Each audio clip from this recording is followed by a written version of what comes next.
ustedes muy buenas noches. A continuación paso a dar lectura al artículo más reciente que he escrito, al cual le he intitulado Negocios en nombre de Dios. Y dice así: es sábado en la mañana. Llueve a torrentes en Bogotá. El bus urbano del sistema Transmilenio que iba de norte a sur estaba abarrotado de pasajeros, la mayoría de pie, como es usual en este transporte. A pesar del tumulto, un joven de aproximadamente unos 25 años, alto, flaco, algo barbado y cabello largo, vestido con blue jeans descoloridos, camiseta blanca, un buzo raído de color verde a rayas y cubriendo su cabeza con una gorra azul oscura o quizá negra, vieja y algo sucia, y puesta al revés, o sea, la visera hacia atrás. Se dirige a los pasajeros con lo que parecía un sermón de cualquier pastor cristiano. Entre otras cosas decía, abro comillas: hermanos, mi nombre es Javier, no vengo a decirles que soy enfermo o desplazado por la violencia, o que estaba vendiendo artesanías en Chapinero y que llegó la policía a desalojarme del lugar y me robó la mercancía. No, señores. Yo, Javier Rojas, soy un ex drogadicto que gracias a Dios hoy estoy totalmente recuperado y estoy aquí para dar un testimonio del amor de Dios. Miren, hermanos, desde muy niño sufrí en carne propia los rigores de la pobreza extrema. Nací en la calle y me crié en la calle. Desde muy temprana edad probé el pegante en vez de tetero. Nunca fui a la escuela porque ni siquiera teníamos identidad. Cuando digo teníamos, me refiero a mi madre y yo, porque a mi padre nunca lo conocí. Y mi madre, una drogadicta empedernida, no tenía ni idea de quién podría ser ese hombre. Hermanos, después del pegante que me daba mi madre, probé el bazuco y la marihuana cuando apenas tenía 8 años, y luego vino el alcohol. Creo que a los 10 o 12 años el vicio me cogió por su cuenta y me volví una mierda. Perdónenme la expresión. Probé, pero es la verdad. Empecé a robar a los 10 años. Primero robaba plumillas de los carros, espejos, y luego fui atracador a mano armada. Y con otros niños hicimos parte de una pandilla que se llamaba Los Choros del Cartucho. Desde ese entonces no solamente robaba plumillas y espejos, sino que me volví atracador y asaltábamos a quien diera papaya, especialmente señoritas bien. Les quitábamos los aretes arrancándolos a la brava de sus orejas, collares, relojes, y después pasamos a robar celulares, y a quien se resistía le metíamos un chuzón sin compasión. Pero el día, hermanos, en que encontré a Jesucristo cambió mi vida para siempre, pues resulta que conocí a la muchacha del servicio de la señora que todas las mañanas iba a la esquina de la 42 con carrera 13 a darnos el desayuno a los habitantes de la calle, y me dijo: oiga, joven, usted me gusta, ¿quiere que nos veamos? Yo le dije que sí, e inmediatamente me regaló un papel con algo escrito, pero como yo no sabía leer, le pedí a uno de los parceros del parche que me leyera lo que allí decía, y se trataba de la dirección de la casa de Gedeón de Cristo resucitado, que ahora mismo se lo entrego a ustedes. E inmediatamente se abrió paso por entre el tumulto de pasajeros del bus, repartiendo el papelito con el nombre y dirección de la casa donde encontró la recuperación y su salvación. Al mismo tiempo que repartía la susodicha dirección, recogía la limosna con la que tal vez reuniría alrededor de 50,000 pesos, aproximadamente unos $12. Alguien entre los pasajeros le contaba a su vecino de viaje que conocía al muchacho y que todo lo que había dicho era mentira, que él era un estudiante de sociología de la Universidad Nacional y que desde hacía algo más de 2 años es cuentero y que para mayor señas le decía a esta señora a su interlocutor, lo puede ver todos los días a eso de las 5 de la tarde y más o menos hasta las 7 de la noche en el Parque de Lourdes, contando unos bonitos cuentos, y allí también recoge un buen dinero. Entonces le comentaba el pasajero a la señora, abro paréntesis, quizá se esté entrenando para ser pastor cristiano, porque pudo haberse dado cuenta que eso es mejor que echar cuentos en la plazoleta de Lourdes. Cierra paréntesis. Los dos rieron. Así como aquel predicador del bus urbano, del que hablamos en la primera parte de este artículo, eran estos personajes por muchos lugares donde se concentre mucha gente, quienes con o sin conocimiento hablan de asuntos religiosos y lanzan palabras al aire afirmando que lo dice la Biblia, y quién sabe si eso sea verdad. En muchos casos en que estos personajes se suben al bus urbano, o mejor dicho al Transmilenio, a contar que fueron enfermos o drogadictos y que sucedió alguna vez en que soñaron a Jesucristo o a la Virgen o a tal o cual santo, y que les habló de cómo podían recuperarse de sus dolencias y vicios, y otros en cambio no mencionaban sueños, sino que cuentan anécdotas, que les apareció un señor o señora desconocidos y les aconsejó. En casi todos los casos mencionaron la iglesia o grupo religioso a donde acudieron y allí encontraron su supuesta recuperación.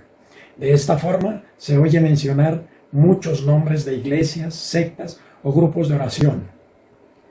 Lo común que se encuentra es que después del sermón piden la ayuda monetaria para contribuir con el pago del sostenimiento de su iglesia o grupo religioso, y así poder continuar con esta obra benéfica de sacar del vicio a los miles de víctimas de este flagelo.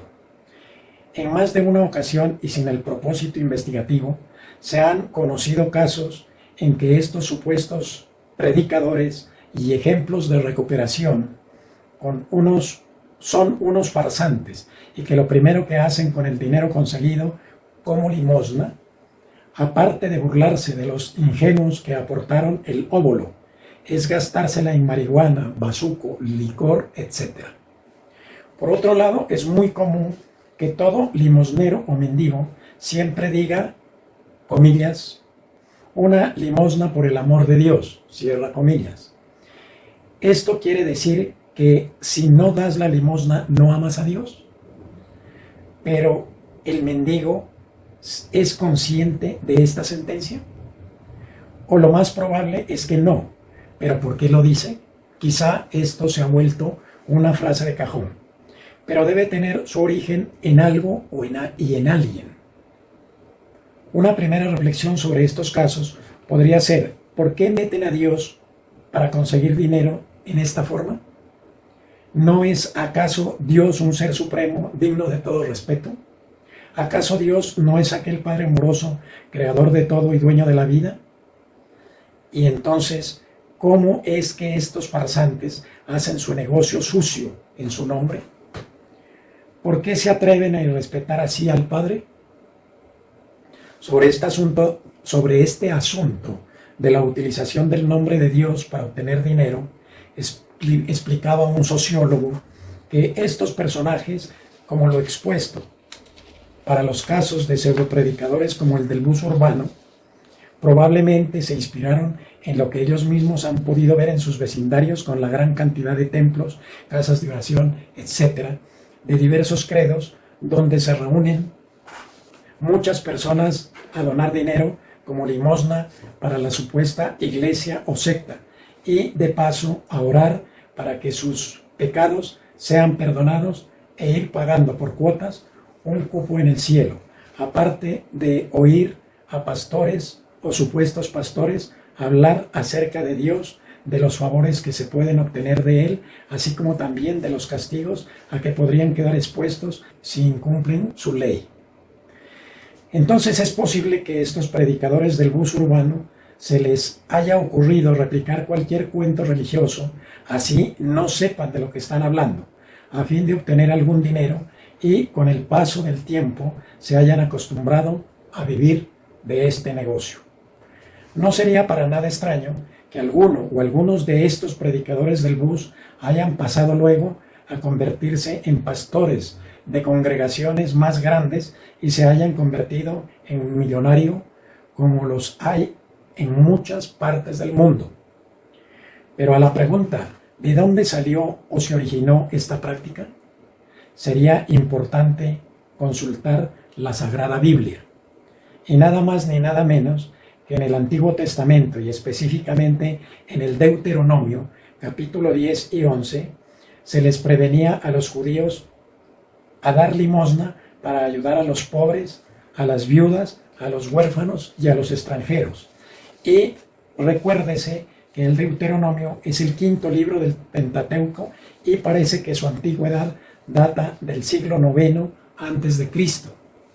Igualmente, en el Nuevo Testamento, específicamente en el Evangelio de San Mateo, dice, abro paréntesis, no hagáis tesoros en la tierra, sino haceos tesoros en el cielo, donde ni la polilla ni el orín corrompen, y donde los ladrones no minan ni hurtan. Porque donde está vuestro tesoro, allí estará también vuestro corazón. Ninguno puede servir a dos señores, porque o aborrecerá al uno y amará al otro, o estimará al uno y menospreciará al otro. No podéis servir a Dios y a Mamón. El término mamón, que tanto usan los pastores, significa avaricia, también riqueza, o sea, es algo así como el dios dinero. Entonces los pastores le dicen a sus creyentes que depositen su dinero para demostrar que están rechazando a Mamón y prefiriendo a Dios. Dicen algunos sacerdotes católicos que la limosna libra a los humanos de la condenación eterna. Abro paréntesis. Cuán bueno es Dios que con tan poca cosa se contenta. Cierro paréntesis. Igualmente dicen estos clérigos que el profeta Daniel dijo, abro paréntesis, si queremos inducir al Padre a olvidar nuestros pecados, hagamos limosna y enseguida el Señor los borrará. Cierro paréntesis. Dicen también que el propio Jesucristo, según el Evangelio, dijo, abro paréntesis, si dais limosnas, yo bendeciré vuestros bienes de un modo especial.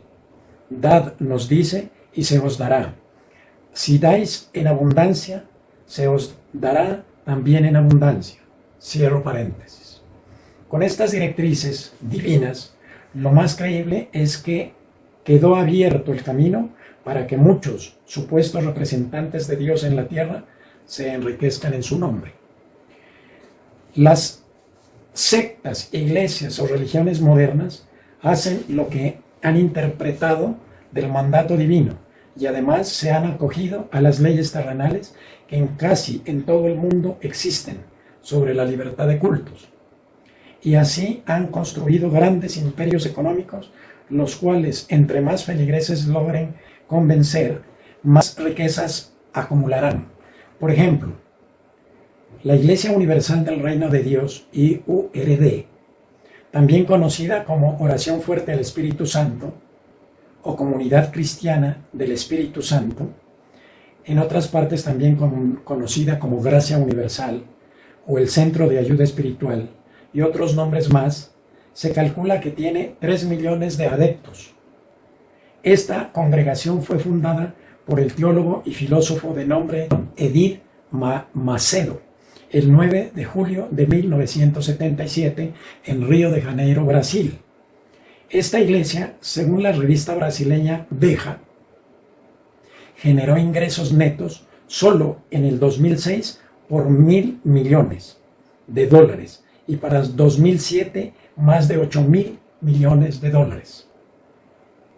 Otro ejemplo de enriquecimiento lícito es la Iglesia Cristiana de Salem, cuya sede principal está en Pasto, Nariño, Colombia, con templos en Sincelejo y Santa Marta, y en la actualidad con extensiones en Ecuador, Estados Unidos, Panamá y Venezuela. Su fundador es un médico pastoso de nombre Álvaro Gámez Torres, quien en 1997 tuvo la brillante idea de crear este negocio, mucho más rentable que el consultorio médico.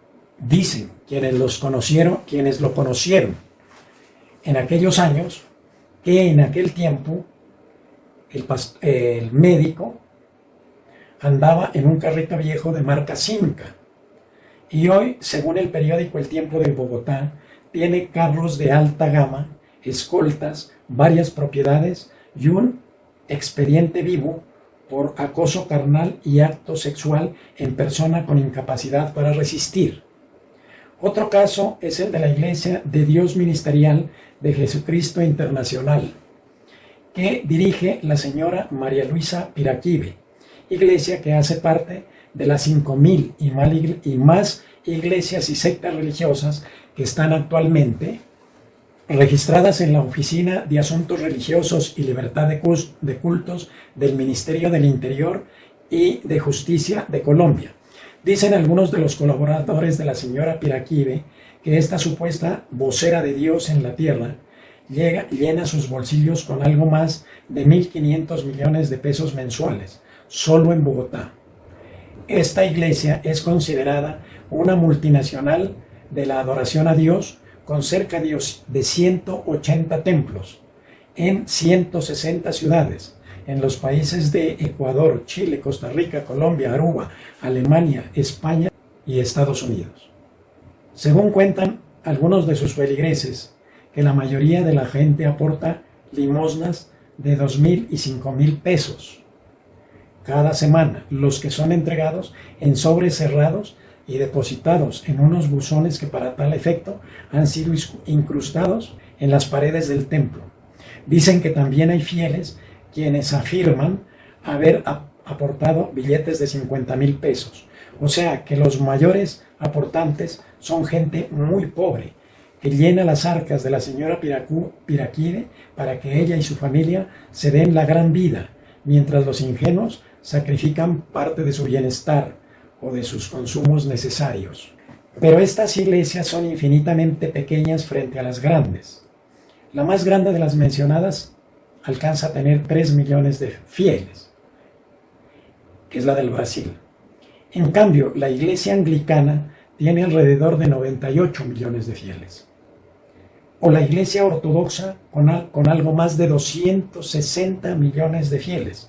Y la mayor de todas, la Santa Madre Iglesia Católica, Apostólica y Romana, con aproximadamente 1.300 millones de fieles, sobre los cuales es imposible calcular los miles de millones de dólares que puedan tener o que puedan recolectar cada año en nombre de Dios. En la revisión de literatura para documentar estas líneas, se han encontrado casos aberrantes de muchas sectas, iglesias o religiones, e incluso de comunidades que se forman al amparo de las grandes congregaciones religiosas. Por ejemplo, en la ya mencionada Iglesia Cristiana de Salem, se dice que el doctor Álvaro Gómez, fundador y máxima autoridad de la misma, además de utilizar su iglesia para enriquecerse, también lo hacía para tener relaciones sexuales con algunas de sus feligresas, mediante engaños, tales como decirles que era el deseo de Dios que se acostaran con él. En el periódico El Tiempo de Bogotá, la unidad investigativa de dicho diario publicó el 15 de julio del 2012 lo siguiente, abro comillas: una cámara camuflada en una orquídea que adornaba la oficina del pastor tomó videos en los que se ve a Gámez sosteniendo relaciones con 2 mujeres de su iglesia, mientras un puñado de seguidores lo esperaban en el auditorio contiguo para iniciar la celebración divina. Las denuncias señalan que había turnos para atender sexualmente al apóstol, y Gámez justificaba los actos como ministraciones o sacrificios para Dios. Cierra comillas. Otro caso no menos repudiable es lo que se dice de la ya mencionada Iglesia Universal de oración fuerte al Espíritu Santo. No conformes con la coerción para obtener dinero, los líderes de esta santa iglesia también se vieron involucrados con el narcotráfico y el lavado de dinero. Al respecto, Silvia Ugual, en su artículo, abro paréntesis, pare de sufrir, una secta que vive del dolor de los desposeídos, publicado el 3 de abril del 2008 en la página de la Agencia Latinoamericana de Información, anota lo siguiente. Carlos Magnos de Miranda, un obispo disidente de la Iglesia Universal, relató que narcotraficantes colombianos habían entregado en 1989 varios millones de dólares para la compra de la televisión de la TV Record, la cadena televisiva, así como también afirmó que Macedo utilizaba la iglesia para el lavado de dinero del cartel de Cali y utilizaba una doble contabilidad para evadir al fisco. Las declaraciones produjeron un gran revuelo en la sociedad brasileña. La justicia comenzó a investigar a Macedo por fraude fiscal, extorsión a sus fieles para obtener contribuciones y lazos con el narcotráfico. Ahora, si Dios permite esto, ¿por qué los gobiernos encargados de defendernos no condenan a estos abusadores en nombre de Dios? No. Antes, por el contrario, en Colombia, en la Constitución Política del 91, se estableció en el artículo 19, abro comillas, se garantiza la libertad de cultos. Toda persona tiene derecho a profesar libremente su religión y a difundirla en forma individual o colectiva. Todas las confesiones, religiones e iglesias son igualmente libres ante las leyes.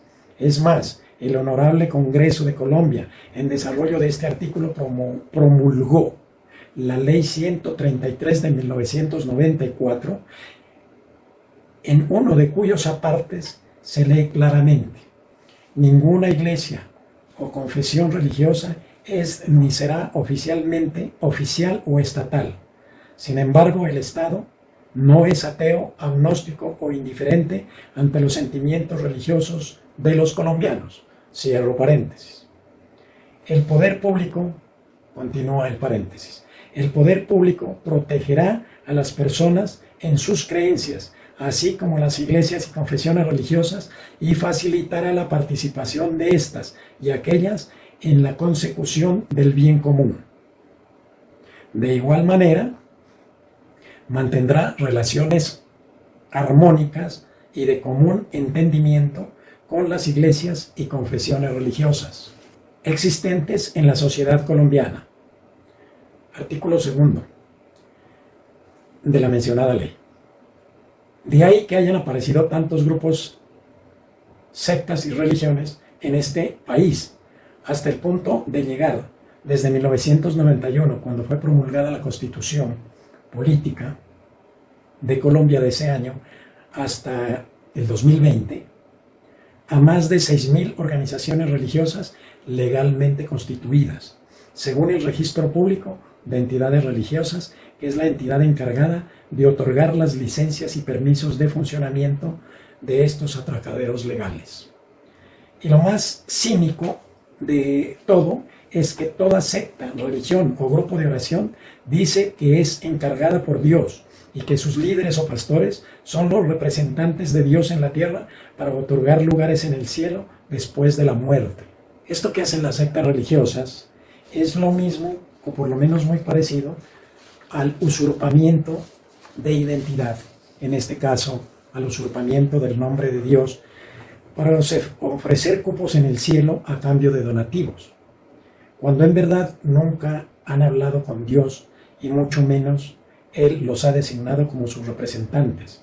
Pero lo raro en todo esto es que Dios, que todo lo sabe y todo lo puede, ¿cómo es que no les ha mochado la lengua a estos habladores y abusadores? o por lo menos afectarles, así fuera temporalmente, la laringe. Y otra pregunta que surge: ¿cómo Dios permite que estafen a los demás? ¿O será que eso es por aquello del libre albedrío? ¿O es acaso que saben algo estos negociantes y pastores? Como por ejemplo, Dios no se mete en asuntos terrenales. O por el contrario, ¿de veras creen honestamente que son elegidos? Pero ¿será que Dios elige a unos para que estafen a otros? Aunque Dios no se deja entrevistar, ni se deja ver de nadie, ni con nadie habla, los creyentes afirman que si lo ha hecho y aún lo sigue haciendo, pero que la manera de comunicarse es a través de señales, o bien a través de fenómenos naturales o a través de otras personas, como en el caso del señor del bus urbano que dijo que recibió el mensaje de Jesucristo a través de la muchacha de servicio que le ayudaba a la señora que les llevaba comida a los habitantes de la calle. Otra observación a tener en cuenta es que la mayoría de las religiones parten de establecer un libro sagrado contentivo de la palabra de Dios. Por ejemplo, los Vedas son los 4 libros sagrados de la ya desaparecida religión védica, anterior a la religión hinduista. Dicen que el libro más antiguo de los Vedas es el Rig Veda, compuesto a mediados del del segundo milenio antes de Cristo. Otro libro sagrado es el Popol Vuh de los mayas de Mesoamérica. La religión islámica tiene como libro sagrado al Corán, que según los musulmanes contiene la palabra de Dios revelada a Mahoma. El Torá es el libro sagrado del judaísmo, antigua religión que a su vez dio origen al cristianismo y al islamismo. En el budismo, que aunque muchos afirman que esta religión no tiene libro sagrado, algunos historiadores dicen que sí, y que es el Tripitaka, que significa los 3 cestos de la sabiduría, y que no son otra cosa que la colección de sermones, sentencias y enseñanzas de Buda. Y por último, es justo y necesario citar al libro sagrado, que hoy en día es aceptado como la palabra de Dios auténtico y verdadero por algo cercano a 3.000 millones de personas de las 7.000 u 8.000 millones que pueblan la tierra. Es la Sagrada Biblia de los cristianos, incluida la religión católica, apostólica y romana. Es más, los jerarcas de las iglesias cristianas no aceptan que se le llame libro sagrado a escritos diferentes a su Sagrada Biblia. O sea, el único libro sagrado es este y nada más. ¿Quién lo dijo? Así termina el artículo. Muchas gracias.